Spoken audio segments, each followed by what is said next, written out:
Amém, irmão. Uma frase que me veio à mente agora, essa frase me impactou muito quando eu ouvi ela a primeira vez. Ouvi, não lembro. Diz assim: a maior missão de um pai é preparar o filho para a sua ausência. Eu acho que isso resume muita coisa aqui para a gente hoje. A maior missão de um pai é preparar o filho para a sua ausência. Acho que a maior herança que a gente deixa para os nossos filhos, para a nossa casa, é o aprendizado sobre Jesus, sobre a palavra de Deus, os preceitos do Senhor, porque é isso que vai conduzir a nossa família em triunfo. Amém, irmãos? Então, Jefité, fugitivo, convocado para liderar seu povo. Jefité, forçado a fugir da casa, foi para a terra de Tobi, onde se juntou a uma turma da pesada. Provavelmente foi bastante criticado por causa disso pelas pessoas mais velhas. Muitas vezes pais, mães, crentes, pelas suas atitudes afastam seus filhos do lar e do convívio da igreja. É interessante, irmãos, como que aos olhos humanos era para aquilo destruir Jefité, né? Ele já estava se sentindo destruído dentro da sua casa e ele então se junta a essa turma. Eu só queria destacar isso aqui. E quando Deus tem um propósito na nossa vida, aquilo que vem para nos destruir, nos fortalece. Amém? Deus tem um propósito na minha vida e às vezes vem algo muito grande contra mim. Eu preciso crer que aquilo Deus vai usar para me fortalecer. Amém, irmãos? E Jefité, então, ele se junta a essa turma. Os irmãos vão entender por que eu estou falando isso.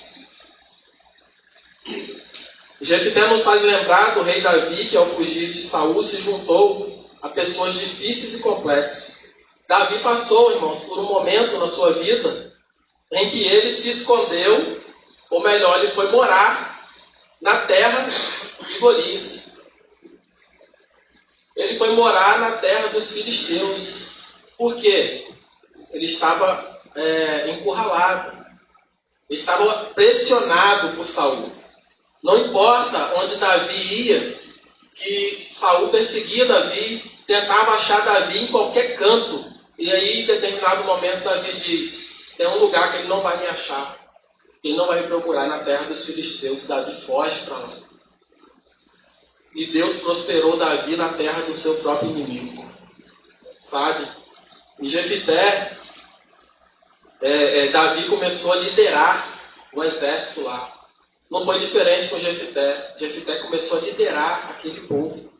Aquela turma que ele se juntou, ele começou a liderar. E creio eu, irmãos, pela lógica bíblica, não está escrito aqui na Bíblia, mas a gente vê uma lógica muito grande, em que Jefité não só liderou aquele povo, mas ele criou um exército de batalha.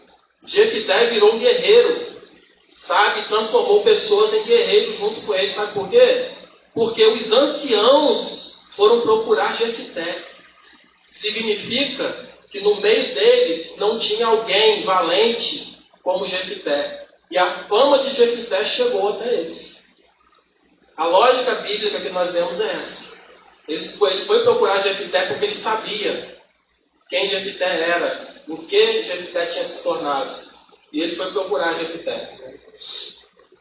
Ou seja, aquilo que veio para destruí-lo, fortaleceu ele. Fortaleceu ele de tal forma que no meio do povo não tinha alguém valente como Jefité.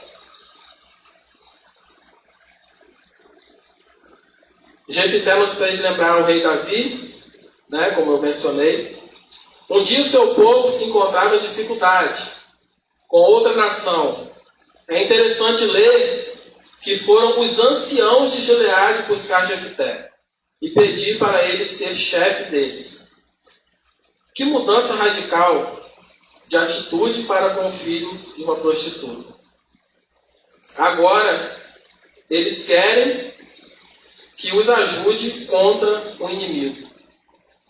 Eles fizeram pouco caso de Jefité lá atrás, rejeitaram Jefité, ele foi expulso da sua própria casa, ninguém dava nada por Jefité, ele era a escória da sociedade. E agora, justamente esse que era a escória para eles, eles estão precisando da ajuda dele. Estão precisando da ajuda.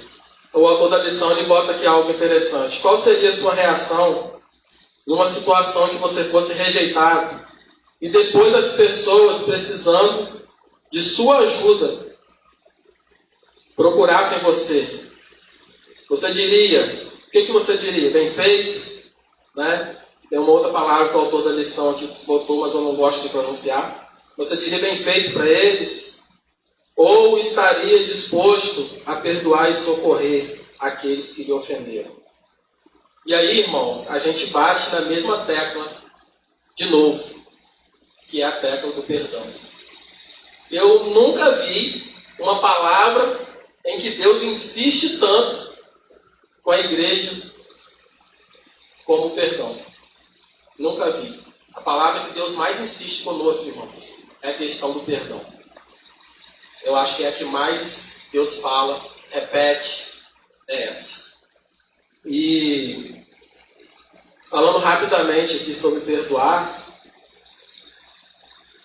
eu entendo, irmãos, eu resumo o perdão, sabe como o quê?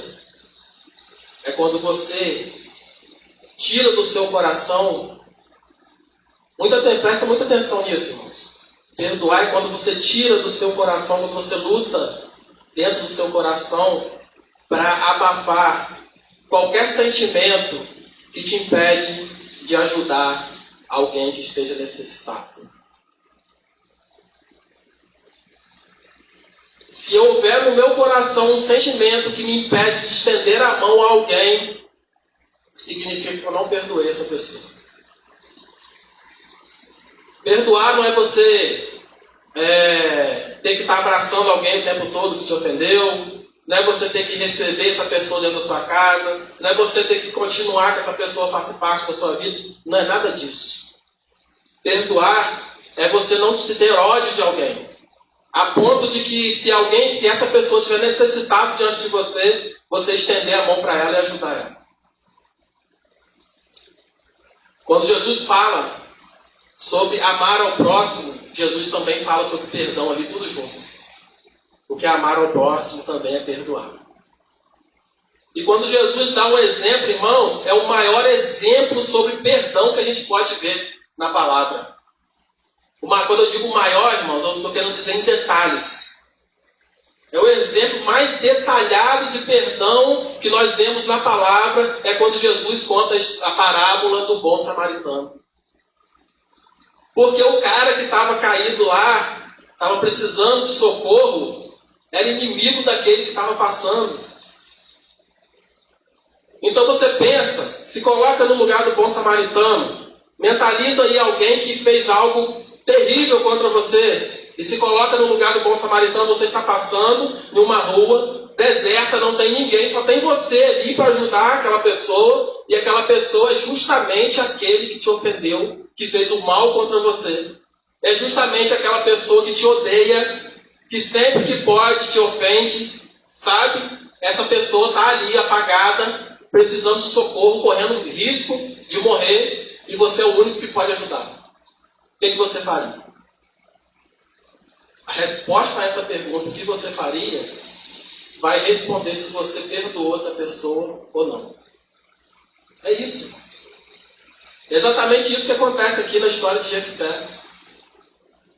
Jefité agora está em uma situação em que aqueles que o rejeitaram, aqueles que foram omissos, aqueles que viram ele como um lixo, agora estão precisando da ajuda dele. Quando Deus tem um propósito na vida de alguém, irmãos, não brota, sabe? Não floresce no nosso coração, sabe? Ou nós não deixamos florescer a árvore do ódio. Pela atitude de Jefité, nós observamos que, por mais que tudo tenha acontecido daquela forma, ele não odiava o seu povo. Ele não odiava aquelas pessoas. Sabe, o que nós mais vemos hoje Ainda mais dentro de famílias. São pessoas dentro das próprias famílias que odeiam a outra. Nós não devemos odiar ninguém, irmãos, nem quem não é parente nosso. Eu estou falando de famílias aqui porque a gente está falando sobre o Jefité e era o povo dele. Sabe? Ninguém pode te decepcionar tanto quanto alguém que está próximo de você.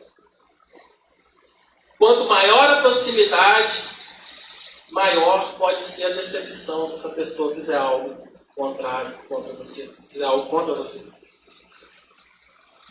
Então, o exercício do perdão dentro das famílias, ele é, como é que eu vou dizer? Ele é mais exercitado, vamos dizer assim, ele é mais necessário. Você vai precisar mais exercitar o perdão dentro da sua família do que lá fora. Porque existem coisas que se alguém que você nem conhece ou alguém lá de fora fizer contra você, você vai se aborrecer ali, mas acabou. Mas se for alguém que você ama, alguém de proximidade sua, alguém de dentro da sua casa, aquilo vai te fazer um mal terrível. Sabe? E aí, irmãos, a necessidade do perdão. O que Jefité faz? Jefité ajuda aquele povo. Lembre-se das palavras do Senhor em Mateus 5, 38 e 39. Ouviste o que foi dito aos antigos, olho por olho, dente por dente. Eu, porém, vos digo, não resistais ao perverso, mas a qualquer que te ferir a face direita, volta-lhe também a outra. É um outro texto, irmãos, que muitas vezes é interpretado de forma incorreta. Quem disse que você virar a outra face é você deixar as pessoas ficar te humilhando? Quem falou? Você dá a outra face, irmãos. O texto que Jesus fala, se alguém bateu nessa face, ou seja, alguém te ofendeu, mas agora essa pessoa está precisando de você.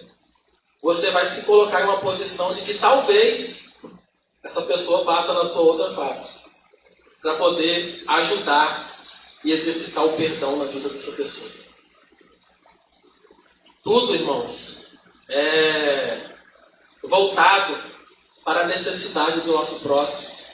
Seja quem ele for, ele pode ser o seu inimigo. Ele pode ter batido em uma face, volta a outra face, ajuda ele, se ele precisar de você. Sabe? É isso. Jefité nos faz lembrar outro rapaz na Bíblia que também foi rejeitado pelos seus irmãos. Eu até mencionei ele aqui, José. José foi expulso da casa dele. Foi, irmãos, a situação de José, eu posso dizer que foi até pior do que a de Jefité, porque Jefité fugiu. Jefité não aguentou a pressão, ele fugiu da sua casa.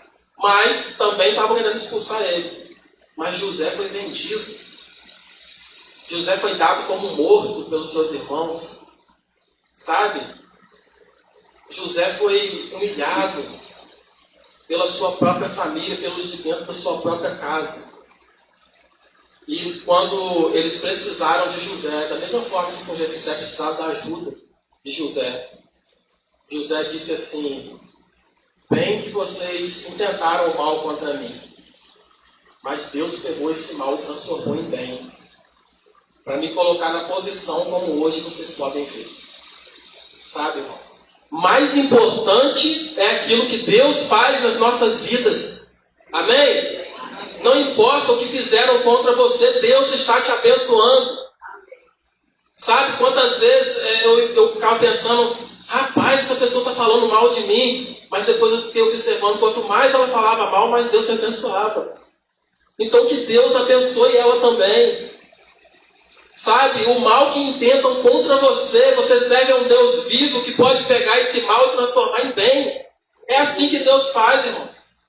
Quanto mais intentarem o mal contra você, mais Deus vai te abençoar. E aí cabe a você, se você vai dar mais importância ao que estão fazendo, ou você vai dar mais importância ao que Deus está fazendo na sua vida.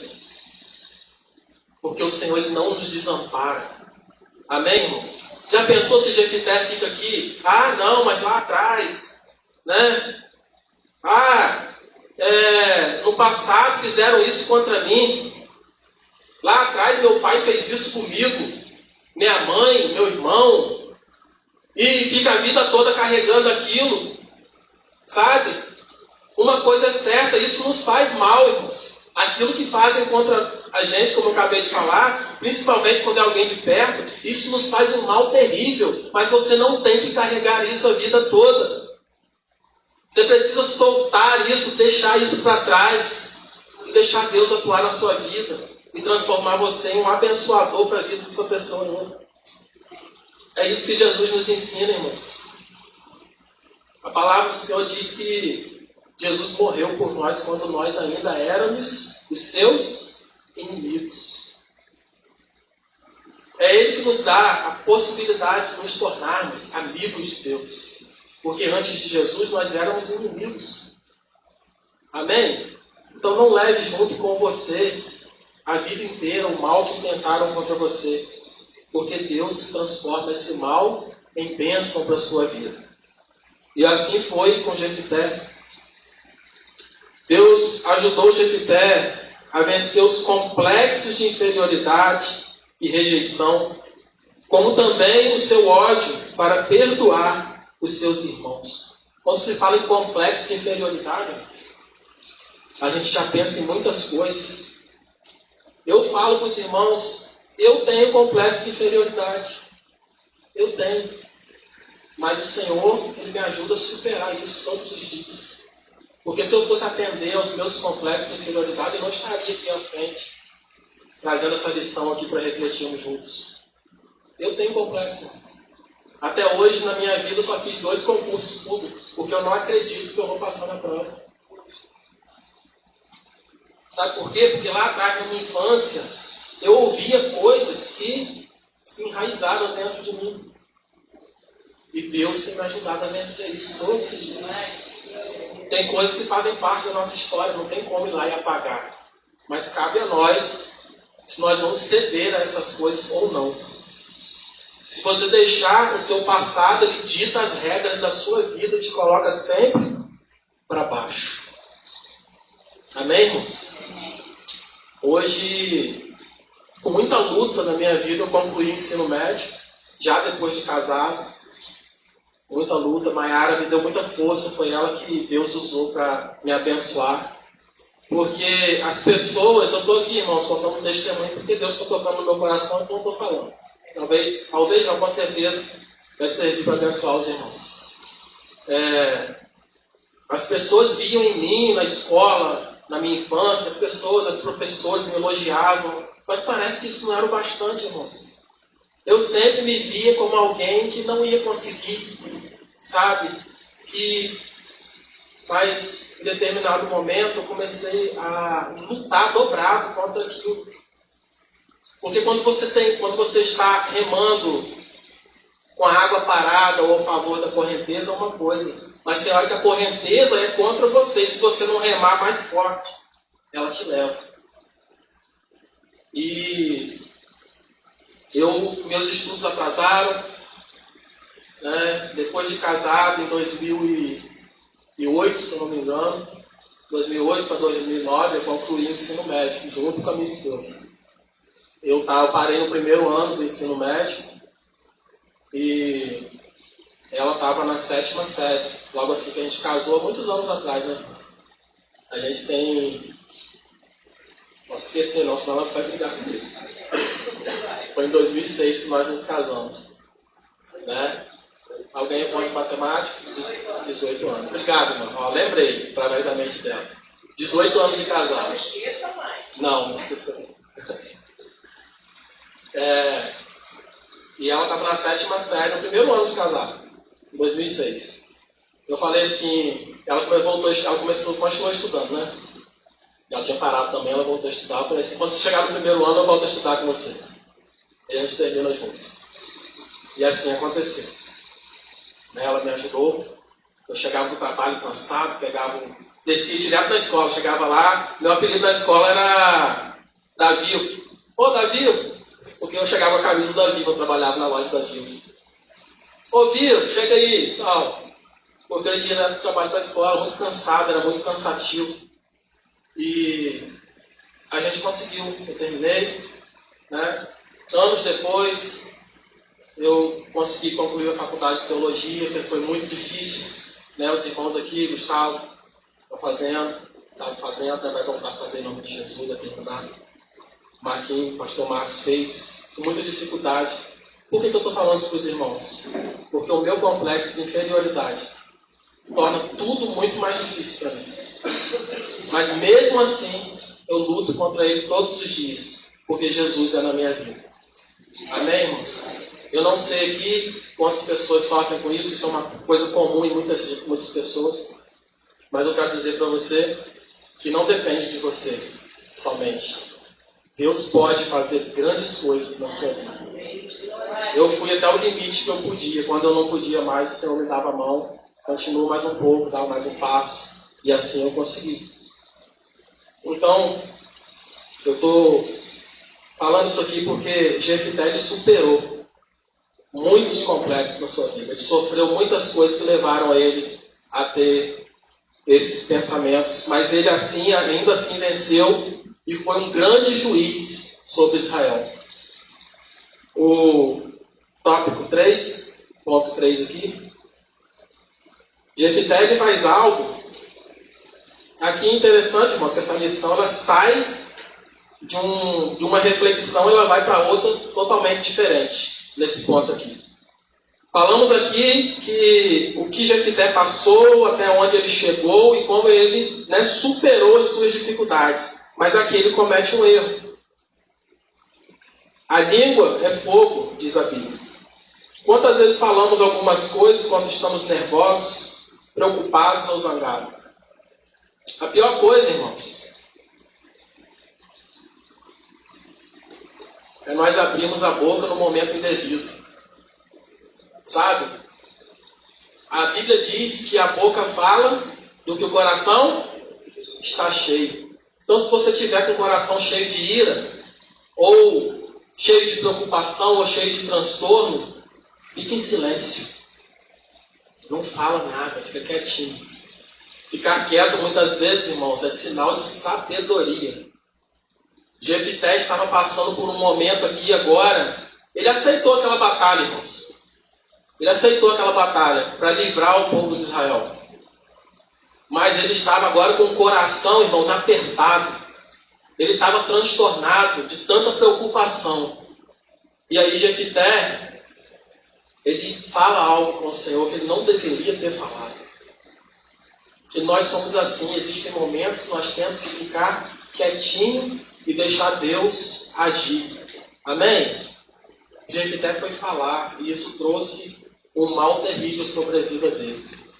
Nós às vezes falamos coisas que traz um mal terrível sobre a nossa vida, mas nós não temos mais condição de apagar aquilo que foi dito.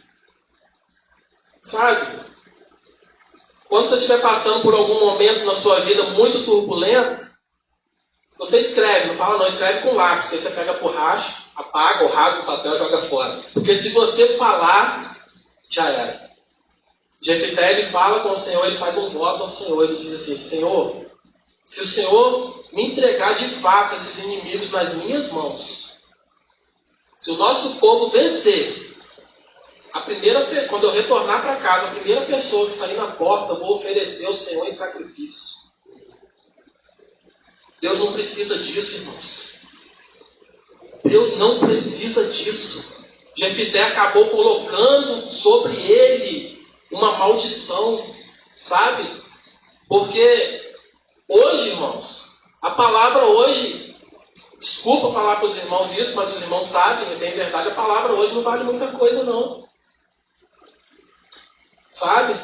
Não vale muita coisa quando nós falamos com Deus. Imagina quando nós falamos uns com os outros. Hoje, quando você vai tomar uma decisão importante, jurídica, né, uma decisão que envolve situações jurídicas, alguma coisa do tipo, você precisa assinar, deixar xerox autenticado do seu documento, outra testemunha e mais outra assinada, também deixar documento, porque a palavra não vale mais. Mas naquele tempo, e ainda mais um juramento que fizesse ao Senhor, aquilo tinha que ser cumprido, sabe? E Jefité, ele colocou na cabeça dele algo terrível. Pode falar, pastor. Tem que ter muito cuidado no que fala, no que bota. Você sabe qual foi a primeira pessoa que saiu da porta da casa dele? Ele falou, não, você sabe quem foi? A filha dele. A conclusão exata, a gente não, eu não alcancei a conclusão desse evento hoje. Eu vou procurar para entender mais ainda a ponta o que aconteceu. Se ele fez, se ele cumpriu. E a pessoa que saiu a primeira pessoa foi a filha dele. Aí você imagina, né? Como é que você possa? Jefité, ele fez esse voto ao Senhor. A primeira pessoa que sair da porta, quando eu retornar, vitorioso da batalha, eu vou oferecer ela em sacrifício ao Senhor. Irmãos, Deus não requer de nós sacrifício. Ele requer de nós. O que Deus queria dele, ele já estava fazendo, ele estava sendo obediente. Ele foi obediente porque Jefité veio ao mundo com aquele propósito de ser juiz sobre Israel. Sabe? Nós viemos ao mundo com um propósito, irmãos. Jefité estava atendendo ao propósito pelo qual ele nasceu, pelo qual Deus trouxe ele ao mundo. Ele não foi um erro. Ele estava em obediência ali. Ele não precisava ter falado aquilo com o Senhor. E quando ele retorna, ele vence a batalha. E quando ele retorna, quando ele chega aqui, olha para a porta. Irmão, a Bíblia não fala assim, mas creio eu que ele já foi atento. E com muito temor no coração de quem seria a pessoa que sairia na porta. E quando ele olha para a porta, a sua filha, sua única filha, tá, irmãos? Ele não tinha mais filhos. Sua única filha saiu na porta. Você fica falando assim, qualquer pessoa que você faz a Deus sacrificar uma pessoa, não é? O texto interessante. Hoje a gente chama isso até de Maria Verde. Sim. E a gente não vê na palavra esse que Deus exigiu. A única pessoa que Deus exigiu, na verdade, Deus nem chegou. Foi um teste. Para você ver que Deus nem permitiu. Foi Abraão. Deus pediu isso a Abraão, mas nem chegou a ser concluído. O Senhor precisava nos trazer ali uma mensagem profética. Aquilo ali estava simbolizando Jesus. Talvez ele tivesse sido influenciado pela cultura de Canaã. Talvez. Influenciado pelo meio, né? Que às vezes eles tinham essa coisa do voto, não de votar em prol de oferecer alguém, mas a cultura. Então, assim, a gente tem que observar qual é a cultura que nós vivemos hoje, que às vezes a gente está sofrendo muitas influências e falando que não vivemos. Falando que não. Influenciados pelas culturas. Mas é interessante que a gente não vê na palavra, embora o autor da revista tenha citado isso, a gente não vê, nunca viu, eu nunca vi, pode ser que tenha, irmãos, eu não vou dizer para os irmãos que tem ou que não tem, estou dizendo, eu nunca vi na palavra uma cultura onde Deus exigia, onde eles tivessem o costume de oferecer pessoas como sacrifício. Né? Deus sempre foi a favor da vida. Para isso ele botou um mandamento lá, não matarás. Né? Esse mandamento não é simplesmente o fato de você não matar, tá? Mas é o fato de você ser a favor da vida em toda e qualquer circunstância. Então, quando ele chega, a sua filha, imagino eu, pelo texto, pelo que a gente entende, o texto ele traz para nós um sentimento de que se fosse outra pessoa, ele não ficaria tão triste, vamos dizer assim. Ele ia se entristecer, lógico, ele ia ter que matar alguém, mas ele não queria que fosse a sua própria filha. E a filha dele saiu, e resumindo a história, ela concordou, ela falou assim, se você fez o voto ao Senhor, cumpra como o voto que você fez. Ela falou isso para o próprio pai. Ela falou assim, só permita que eu saia por 3 meses com as minhas amigas, né, para chorar, né, esses 3 meses. Ele permitiu, diz a palavra, e quando ela retornou, ele fez segundo o voto que ele tinha feito ao Senhor.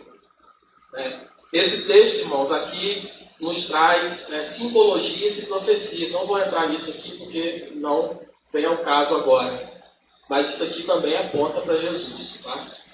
Todo o Velho Testamento aponta para Jesus. Né?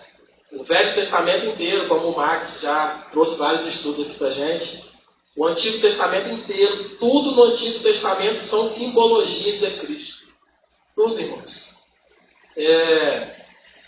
Pastor Hernandes Dias Lopes, ele falou algo muito interessante. Nós vivemos, o povo do Antigo Testamento viveu a época em que vislumbrava o Cristo no futuro, né? Que iria se sacrificar, que iria se entregar em nosso lugar. E nós vislumbramos o passado, né? Jesus, ele fez um marco na história da humanidade. E nós no futuro vislumbramos a volta de Jesus. Mas como sacrifício nós olhamos para trás. E o povo do Antigo Testamento olhava para frente. Terceiro e último ponto. Não, tem outro ponto ainda. Eu vou acelerar aqui. Esse relógio é contra nós, né? Um líder impulsivo. Né? O terceiro ponto que nós falamos sobre o poder da língua. Há uma outra coisa que eu quero destacar, irmãos. A palavra nossa, como eu estava falando, é bom deixar isso aqui frisado para os irmãos. A nossa palavra não vale nada nesse mundo, tá? Nossa palavra não tem valor, que eu estou querendo dizer assim, né? No sentido de, você chega lá, você vai comprar um carro. Não, eu dou minha palavra, eu vou pagar todas as prestações. O cara não vai aceitar isso. Então, nossa palavra não tem valor nesse sentido. Mas no mundo espiritual, nossa palavra são ordens, tá? Então nós temos que tomar cuidado com o que falamos, porque Jefité, ele estava falando com o Senhor, né? A palavra dele ali, além de ter valor diante dos homens, tem valor diante de Deus. As nossas palavras, o Senhor escuta todas as nossas palavras. O diabo também escuta as nossas palavras. Ele fica esperando, às vezes, uma palavra de autorização, que para ele sirva como autorização para ele atuar nas nossas vidas. Então nós temos que ter muito cuidado com aquilo que nós falamos. Amém? O pastor Fabiano, esses dias, colocou um status lá, um videozinho, não sei se alguém aqui viu. Eu achei, sim, fantástico aquela palavra. Uma palavrinha curta, ele disse assim... o diabo nos conhece pelo nosso nome, mas ele nos chama pelo nosso pecado. Deus conhece o nosso pecado, mas nos chama pelo nosso nome. Né? Então, a gente tem que tomar cuidado com as nossas palavras, com aquilo que a gente fala, porque o mundo espiritual está atento àquilo que falamos. Então, ele foi impulsivo na sua fala, no seu voto ao Senhor. Essa última parte aqui, irmãos, eu vou dar uma resumida aqui para os irmãos. Ele foi um líder muito sábio também. Né? Ele tomou aquela decisão errada que trouxe algo terrível sobre a vida dele, mas por um outro lado ele foi muito sábio. Depois da vitória contra os amonitas, os efraimitas vieram reclamar a Jefité porque não o chamou para ajudar na batalha. Resumindo aqui, ele havia chamado. Ele havia chamado. Só que os efraimitas, eles ficaram ressentidos, porque eles se sentiram que eles ficaram para trás. E o povo que Jefité estava liderando, os gileaditas, eles tomaram a frente. Sabe? E aí nós olhamos, irmãos, a história de Jefité. Quem diria que aquele garoto que começou todo errado, né? Dentro da sua casa, passou por tudo que passou, depois foi para as ruas, foi abraçado por um povo leviano. Quem diria que agora ele seria um líder, como foi? Deus é Deus, irmãos. É Deus quem faz.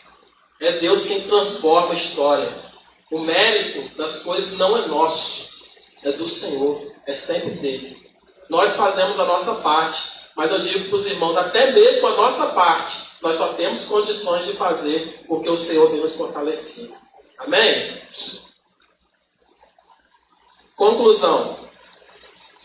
É salutar ver que apesar de um começo nada promissor, sofrendo rejeição na meninice e na juventude, Jefité foi capaz de vencer os traumas e complexos na força do Senhor, tornar-se uma pessoa útil à sociedade e ao Senhor. Deus tem o mesmo poder hoje de nos ajudar a vencer os traumas da vida e ainda tem o mesmo desejo de transformar vidas, como Ele fez com a vida de Jefté. Até hoje Deus escolhe aquilo que o mundo despreza, acha humilde e diz que não tem importância para destruir o que o mundo pensa que é importante. Amém, irmãos? Então aquilo que o mundo pensa que é importante, ele é ultrapassado por aquilo que ele pensa que não é importante, porque quem faz é o Senhor. Eu vou fazer uma oração, está encerrada a EBD, tem alguma notícia, algum recado, alguma coisa para falar? Só lembrar da viagem do pastor, que está lá no Nordeste, está apurando, está cumprindo lá algumas agendas, né? Que tinha igreja para continuar orando por ele, beleza? Bastante bacana, né? Estou lá com o pastor Judário, fazendo a missão lá da Vida Nova, tá bom? Amém. Orando por ele e agradecer já. Nós cremos que grandes coisas o Senhor está fazendo através deles lá, né? Estamos aqui, como eu falei aqui na reunião de oração, estamos aqui ansiosos pelo retorno deles, mas também queremos que o Senhor abençoe eles e use eles para abençoar o povo lá, né? Então vamos